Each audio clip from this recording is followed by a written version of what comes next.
Hello friends, welcome to with my মোপিয়ান। সকলকে জানাই গণেশ চতুর্থীর অনেক অনেক শুভেচ্ছা। গণপতি বাপ্পা মোরেয়া, মঙ্গল মূর্তি মোরেয়া। আজকে গণেশ চতুর্থীর এই সন্ধ্যায় চলে এসেছি সেপ্টেম্বর 2025 এর মান্থলি রিডিং নিয়ে। কাদের জন্য এই রিডিং করব? যাদের জন্ম যে কোনো মাসের 1 তারিখ থেকে শুরু করে 31 তারিখ পর্যন্ত, এবং তাদের জন্য যারা নিজেদের প্রপার ডিওবি জানেন না, অর্থাৎ সকলের জন্য। তাহলে চলো আমরা ঝটপট দেখে নিই বাপ্পা আমাদের জন্য কি কি মেসেজ দিতে চান। এটা কিন্তু ভিডিওর 5th পার্ট। এর আগে ভিডিওর first, second, third, fourth part already uploaded. যারা যারা সেই পার্টগুলো মিস করে গেছো তারা কিন্তু একবার দেখে নিও। চলো শুরু করা যাক। ভিডিওর এই পার্টে আমরা দেখে নেব যাদের জন্ম যে কোনো মাসের 17 তারিখে তাদের জন্য কি রিডিং আসে।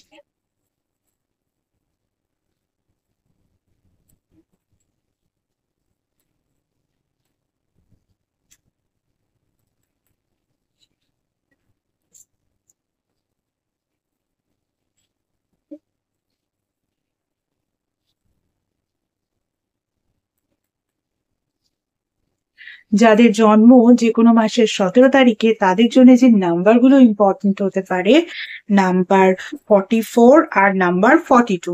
দেখো তোমাদের জন্য যে ফার্স্ট কার্ডটা এসছে সেটা হচ্ছে থিঙ্কারের কার্ড। অর্থাৎ সেপ্টেম্বর 2025 তুমি যে কাজটা করবে ভেবেছিলে, তোমার লাইফের যে কোনো সেক্টরেই সেই কাজ হতে পারে, কোনো সাবসেক্টরসেও হতে পারে, কোনো ইম্পর্টেন্ট সেক্টরেও হতে পারে।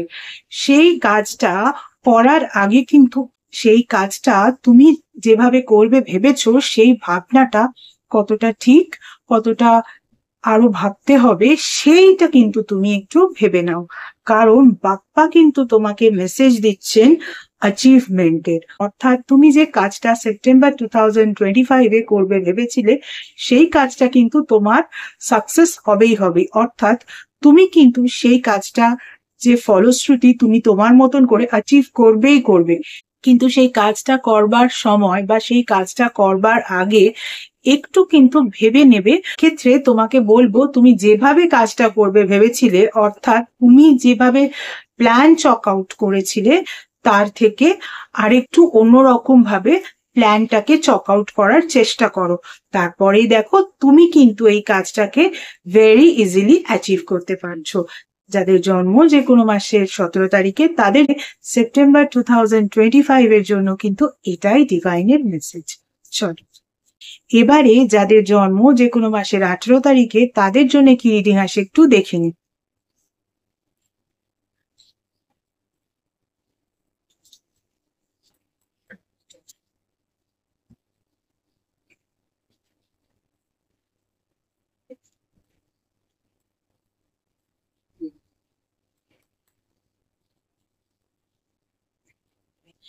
যাদের জন্ম যে কোনো মাসের 18 তারিখে তাদের জন্য যে নাম্বারগুলো ইম্পর্টেন্ট হতে পারে, নাম্বার 34 আর নাম্বার 35। ওয়াও, যখন নাম্বারস এভাবে অ্যাসেন্ডিং অর্ডারে আসে তখন কিন্তু এটা ধরে নিতে হয় যে তোমাদের জন্য কিন্তু সেপ্টেম্বর 2025 এই মাসটা কিন্তু একটা গ্রোথের মাস। ওভারঅল গ্রোথ কিন্তু তোমাদের হতে চলেছে। এবারে দেখে নি তোমাদের জন্য ফার্স্ট কার্ডটা কি এসছে। তোমাদের জন্য যে ফার্স্ট কার্ডটা এসছে সেটা হচ্ছে লয়াল হার্টের কার্ড। এবার লয়াল হার্টের কার্ড হঠাৎ করে কেন এলো সেটা কিন্তু দেখার জন্য আমরা নেক্সট কার্ডটা মানে বাপ্পার মেসেজটা একবার দেখে নিই। বাপ্পা বলছেন ক্যাপাসিটি টু লাভ এর কথা। অর্থাৎ এই যে রিডিংটা, এই রিডিংটা কিন্তু তোমরা তোমাদের লাইফের 5টা ইম্পর্টেন্ট সেক্টরের মধ্যে যেই সেক্টরটা রিলেশনশিপের সেই সেক্টরে কিন্তু রেজোনেট করাও। কারণ ক্যাপাসিটি টু লাভ আবার লয়াল হার্ট। এবারে ক্যাপাসিটি টু লাভের কার্ড যখনই আসে তখন কিন্তু আমি একটা কথা বলি, রিলেশনশিপ মানে কিন্তু not with your spouse, not with your life partner, not with your relationship partner. Relations আরো অনেক কিছু হয়, পেরেন্ট আছে, সিবলিংস আছে, কাজিনস আছে, রিলেটিভস আছে, এমনকি নেইবার্স আছে, বেস্টিজ আছে, ফ্রেন্ডস আছে, বিজনেস পার্টনার আছে, অফিস কলিগ আছেন, অনেকেই আছেন। ফলত রিলেশনশিপকে কিন্তু তুমি সব দিক থেকে রেজোনেট করাতে পারো, কিন্তু এই ক্ষেত্রে স্পেশালি তোমাকে কিন্তু তোমার লাইফ পার্টনার বা রিলেশনশিপ পার্টনার, তার জন্যই কিন্তু এই রিডিংটাকে রেজোনেট করাতে হবে। যারা যারা নিজেদের লাইফ পার্টনার অলরেডি পেয়ে গেছো, তারা মনে রেখো যে তোমরা কিন্তু ঠিকঠাক লাইফ পার্টনারকেই পেয়েছো। আর যারা যারা এখনো পর্যন্ত লাইফ পার্টনার পাওনি, তাদের জন্য একটা গুড নিউজ, তারা কিন্তু এই সেপ্টেম্বর 2025-এ কিন্তু লয়াল হার্টের মানুষ পাবে। এবারে তোমাকে যেটা করতে হবে, তোমার ক্যাপাসিটি অফ লাভটাকে বাড়াতে হবে। সেটা হয়তো কোনো রকম ভাবে কমে গেছে, তোমাকে কিন্তু বুঝে নিতে হবে যে মানুষটা এসেছে সেই মানুষটা কিন্তু একেবারে লয়াল হার্ট নিয়েই এসেছে।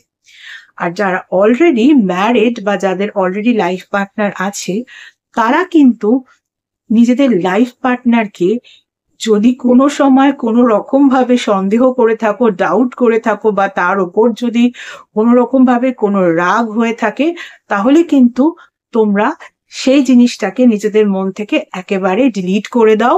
কারণ সে কিন্তু ভীষণই লয়াল পার্সন, লয়াল হার্টেরই পার্সন।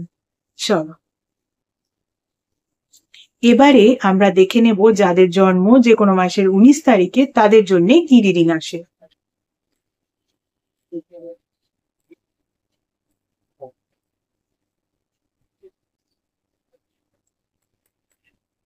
যাদের জন্ম যে কোনো মাসের 19 তারিখে, তাদের জন্য কিন্তু একটা কার্ড অলরেডি পড়েই গেছে, সুতরাং সেই কার্ডটা তো আমাকে নিতেই হবে। তার সঙ্গে সঙ্গে কিন্তু আরো একটা কার্ড আমি চুজ করে নিয়েছি।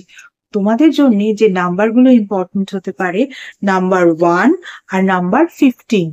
দেখো তোমাদের জন্য যে ফার্স্ট কার্ডটা এসছে সেটা হচ্ছে মেসেজ ইন আ বটলের কার্ড।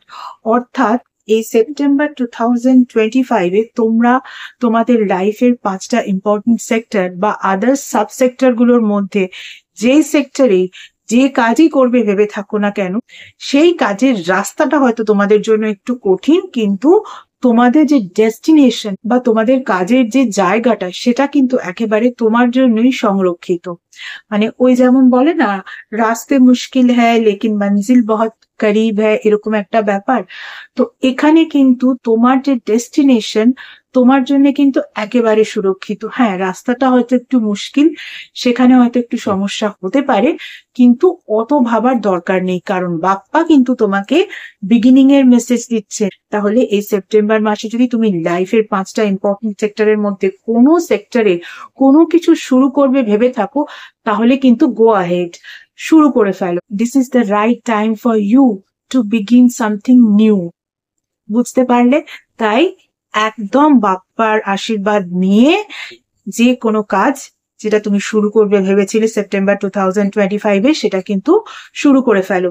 চিন্তা করো না, হয়তো সেই কাজটা করতে গেলে তোমার মনে হতে পারে যেটা তুমি করছো সেই করার যে ওয়েটা, সেই ওয়েটা হয়তো একটুখানি কঠিন, বাট তোমার জন্য কিন্তু ডেস্টিনেশন, অর্থাৎ সেই কাজটা করার ফলে যে তুমি যেটা অ্যাচিভ করবে, সেটা নিয়ে কিন্তু তুমি দুবার ভেবো না, কারণ সেটা কিন্তু তোমার জন্য একেবারে সুরক্ষিত রয়েছে। চলো এবারে যাদের জন্ম যে কোনো মাসের 20 তারিখে, তাদের জন্য কি রিডিং আসে একটু দেখে।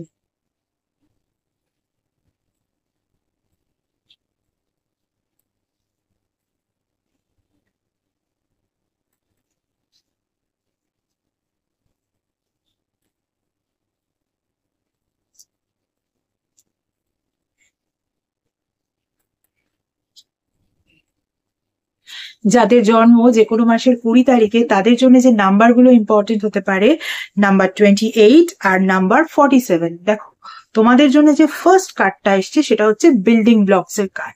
এই বিল্ডিং ব্লকস এর কার্ড যখনই আসে তখনই আমি সবাইকে বলি, লাইফের 5টা ইম্পর্টেন্ট সেক্টরের প্রতিটা সেক্টরে বা যে কোনো একটা সেক্টর বা দুটো সেক্টর বা 3টে সেক্টর, যে সেক্টরেই হোক না কেন, সেপ্টেম্বর 2025-এ তুমি সেই সেক্টরে কাজ করবে ভেবেছো, সেই কাজটার জন্য বা সেই কাজটা ভালোভাবে সম্পন্ন হওয়ার জন্য তুমি যে স্বপ্ন দেখেছো সেই স্বপ্নটাকে কিন্তু দেখতে থাকো, আরো ভালো করে সেই স্বপ্নটাকে তৈরি করো, যাতে তুমি সেই দিকে বাস্তবায়িত করার জন্য এগিয়ে যেতে পারো।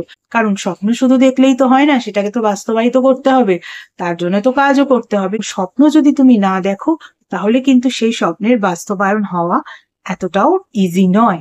এবারে বাপ্পা তোমাদের জন্য জয়ের মেসেজ দিচ্ছেন, অর্থাৎ তোমরা সেপ্টেম্বর 2025-এ যে সেক্টরের যে কাজটাই করবে ভেবেছিলে সেই কাজটার দিকে এগিয়ে যাও, সেই স্বপ্নটা দেখো, আরো ভালো করে দেখো, সেই স্বপ্নের সঙ্গে সঙ্গে সেই কাজটা করার জন্য যে পরিকল্পনা, যে ওয়ে আউট, সেগুলোও কিন্তু করতে শুরু করো। তারপরেই দেখবে কাজটা কিভাবে তোমাকে সাকসেসের দিকে নিয়ে যাচ্ছে। আর যখন তুমি সাকসেস পাবে তোমার তো এমনিতেই আনন্দ হবে। বাপ্পা কিন্তু সেই জন্যই জয়ের মেসেজও তোমাদের জন্য দিয়েছেন। সুতরাং সেপ্টেম্বর 2025-এ তোমাদের কাজ কিন্তু নিজেদের স্বপ্নকে আগে নিজেরা সেট করো, তারপরে সেই স্বপ্নটাকে আরো ধীরে ধীরে বাস্তবায়িত করার দিকে এগিয়ে নিয়ে যাবে কিভাবে, সেই পরিকল্পনাটা করো। তারপরে দেখা স্বপ্ন পরিকল্পিত ওয়েতে সাকসেসের দিকে চলে গেলে এমনিই আনন্দ হবে। চল, ভিডিওর এই পার্টে কিন্তু এইটুকুই, বাকি রিডিং গুলো দেখতে হলে কিন্তু দেখতে থাকতে হবে। এছাড়া যারা যারা আমার থেকে পার্সোনাল কনসালটেশন নিতে চাও তাদের বলবো, পার্সোনাল কনসালটেশন কিন্তু একেবারেই ফ্রি কনসালটেশন নয়। পার্সোনাল কনসালটেশন কিন্তু পেড কনসালটেশন। Regarding what?